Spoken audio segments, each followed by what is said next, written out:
নমস্কাৰ headline night চাইটৰ বাবে আপোনাক ধন্যবাদ ষ্টুডিঅ'ত মই হিমাত্ৰী শৰ্মা জালুকবাৰী ডকাইতি কাণ্ডৰ নতুন মূৰ ব্যৱসায়িক বন্ধুৰ মাজত ধনক কেন্দ্ৰ কৰি সৃষ্টি হৈছিল মতানৈক্যৰ ব্যৱসায়িক মতানৈক্যৰ বাবে এটা পক্ষই এই সমগ্ৰ ঘটনাটোক ৰূপ দিছিল ডকাইতিৰ জনাই কৈছে গুৰুত্বপূৰ্ণ খবৰটোৰ সবিশেষ জালুকবাৰী ডকাইতি কাণ্ডৰ নতুন মূৰ ব্যৱসায়িক বন্ধুৰ মাজত ধনক কেন্দ্ৰ কৰি সৃষ্টি হৈছিল মতানৈক্যৰ ব্যৱসায়িক মতানৈক্যৰ বাবে এটা পক্ষই সমগ্ৰ ঘটনাক ৰূপ দিছিল ডকাইতিৰ অভিযোগ দিয়া যুৱকে স্বীকাৰ কৰিলে আৰক্ষীৰ জেৰাত সংবাদ মাধ্যমক সবিশেষ জনালে জালুকবাৰীৰ এচিপি গৌতম শৰ্মাই সমগ্ৰ ঘটনাক লৈ আৰক্ষীকো বিপথে পৰিচালিত কৰাৰ চেষ্টা কৰিছিল যুৱক কেইজনে জালুকবাৰী আৰক্ষী আটক কৰিছে আসিফ ৰিকি ফৰমুদ আৰু ফুনু নামৰ যুৱক কেইজনক আৰক্ষীয়ে জানিব পৰা মতে আটাইকেইজন যুৱক চোৰাং গৰু ব্যৱসায়ৰ সৈতে জড়িত বাইহাটা চাৰিআলিৰ পৰা গৰু ব্যৱসায় সংক্ৰান্তত দুখনকৈ বলেৰো বাহনত গৈছিল যুৱক কেইজন তাৰ মাজতে ধনৰ লেনদেনক লৈ তেওঁলোকৰ মাজত সৃষ্টি হয় মতানৈক্যৰ বাবে চাৰি যুৱকে আন সংগীসকলৰ ওপৰত ডকাইতিৰ অভিযোগ উত্থাপন কৰিছিল সম্প্ৰীতি পলাতক দলটোৰ মেহবুব আৰু আজমল নামৰ দুই যুৱক ডকাইতিৰ নাটক ৰচনা কৰাৰ অভিযোগত যুৱকৰ দলটোৰ বিৰুদ্ধে গোচৰ ৰুজু কৰাৰ সিদ্ধান্ত জালুকবাৰী আৰক্ষীৰ পুনৰবাৰ জনাইছো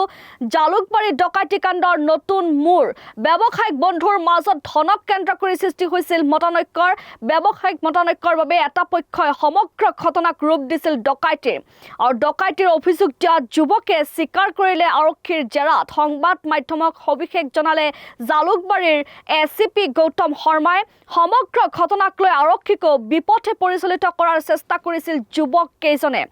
জালুকবাৰী আৰক্ষী আটক কৰিছে আসিফ ৰিকি ফৰমুদ আৰু ফুনু নামৰ যুৱক কেইজনক আৰক্ষীয়ে জানিব পৰা মতে আটাইকেইজন যুৱক চোৰাং গৰু ব্যৱসায়ৰ সৈতে জড়িত আছিল বাইহাটা চাৰিআলিৰ পৰা গৰু ব্যৱসায় সংক্ৰান্তত দুখনকৈ বলেৰো বাহনত গৈছিল যুৱক কেইজন তাৰ মাজতে ধনৰ লেনদেনক লৈ তেওঁলোকৰ মাজত সৃষ্টি হৈছিল মতানৈক্যৰ বাবে চাৰি যুৱকে আন সংগীসকলৰ ওপৰত ডকাইতিৰ অভিযোগ উত্থাপন কৰিছিল সম্প্ৰীতি পলাতক দলটোৰ মেহবুব আৰু আজমল নামৰ দুই যুৱক আৰু ডকাইতিৰ নাটক ৰচনা কৰাৰ অভিযোগত যুৱকৰ দলটোৰ বিৰুদ্ধে গোচৰ ৰুজু কৰাৰ সিদ্ধান্ত জালুকবাৰী আৰক্ষীৰ পুনৰবাৰ জনাইছো জালুকবাৰী ডকাইতি কাণ্ডৰ নতুন মূৰ ব্যৱসায়িক বন্ধুৰ মাজতে ধনক কেন্দ্ৰ কৰি সৃষ্টি হৈছিল মতানৈক্যৰ আৰু ব্যৱসায়িক মতানৈক্যৰ বাবে এটা পক্ষই সমগ্ৰ ঘটনাক ৰূপ দিছিল ডকাইতিৰ অভিযোগ দিয়া যুৱকে স্বীকাৰ কৰিলে আৰক্ষীৰ জেৰাত আৰু সংবাদ মাধ্যমক সবিশেষ জনাইছে জালুকবাৰীৰ এচিপি গৌতম শৰ্মাই সমগ্ৰ ঘটনাক লৈ আৰক্ষীকো বিপথে পৰিচালিত কৰাৰ চেষ্টা কৰিছিল যুৱক কেইজনে জালুকবাৰী আৰক্ষী আটক কৰিছে ইতিমধ্যে আসিফ ৰিকি ফৰমুদ আৰু ফুনু নামৰ যুৱক কেইজনক আৰক্ষীয়ে জানিব পৰা মতে আটাইকেইজন যুৱক চোৰাং গৰুৰ ব্যৱসায়ৰ সৈতে জড়িত বাইহাটা চাৰিআলিৰ পৰা গৰু ব্যৱসায় সংক্ৰান্তত দুখনকৈ বলেৰো বাহনত গৈছিল যুৱক কেইজন তাৰ মাজতে ধনৰ লেনদেনক লৈ তেওঁলোকৰ মাজত সৃষ্টি হৈছিল মতানৈক্যৰ বাবে চাৰি যুৱকে আন সংগীসকলৰ ওপৰত ডকাইতিৰ অভিযোগ উত্থাপন কৰিছিল সম্প্ৰীতি পলাতক দলটোৰ মেহবুব আৰু আজমল নামৰ দুই যুৱক ডকাইতিৰ নাটক ৰচনা কৰাৰ অভিযোগত যুৱকৰ দলটোৰ বিৰুদ্ধে গোচৰ ৰুজু কৰাৰ সিদ্ধান্ত লৈছে ইতিমধ্যে জালুকবাৰী আৰক্ষীয়ে আজি ৰাতিপুৱা ঠিক 11:30 বা 12টা বজাৰ ভিতৰত এনেকৈ এটা মানে আমাৰ আৰক্ষী চকীত এই জালুকবাৰী আৰক্ষী চকীত এটা সংবাদ পাইছিলোঁ আমি ৰেডিয়েশ্যন ব্লু হোটেল ৰেডিয়েশ্যন ব্লুৰ ওচৰত এটা বলেৰো গাড়ী এখনত মানে ডকাইতি হোৱা বুলি গম পাই আমি জালুকবাৰী আৰক্ষী চকীৰ বিষয়াসকল আমাৰ OC মই আমি সকলোৱে মিলি এইটো তদন্ত আৰম্ভ কৰিছিলোঁ তদন্ত কৰি আৰম্ভ কৰা অন্তত আমি দেখিছিলোঁ গাড়ীত যিকেইজন মানুহ আমি পাইছিলোঁ তেখেতসকলক সোধপোছ কৰি এটা বস্তু আমি পাইছিলোঁ যে তেখেতসকলৰ মানে মিছা কথাৰে মানে বিভিন্ন ধৰণৰ তেওঁলোকে আমাক ব্যাখ্যা দিবলৈ বিচাৰিছিলে বা ষ্টেটমেণ্ট দিছিলে অধিক তদন্তত আমি সিহঁতক অধিক সোধপোছ কৰাৰ অন্তত আমি জানিব পাৰিছোঁ তেওঁলোকে যোৱাকালি বেজেৰাৰ ওচৰৰ পৰা গৰু লৈ শ্বিলঙলৈ গৈছিলে আৰু শ্বিলঙৰ পৰা 3টা জেগাত তেওঁলোকে আজি ৰাতিপুৱা পইচা উদ্ধাৰ কৰিছিলে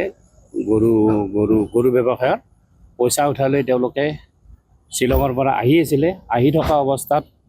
সিহঁতৰ যিখন বলেৰোত আহি আছিলে সেই বলেৰোখনত মেহবুব আৰু আজমল বিভিন্ন ব্যক্তিৰ লগত কথা পাতি আহি আছিলে আৰু কিবা তৰ্ক বিতৰ্ক হৈ আহিছিলে পইচা পাতিক লৈ। তাৰপিছত ৰেডিয়েশ্যন ব্লুৰ ওচৰ পাওঁতে সেই গাড়ীখন আহি পায়।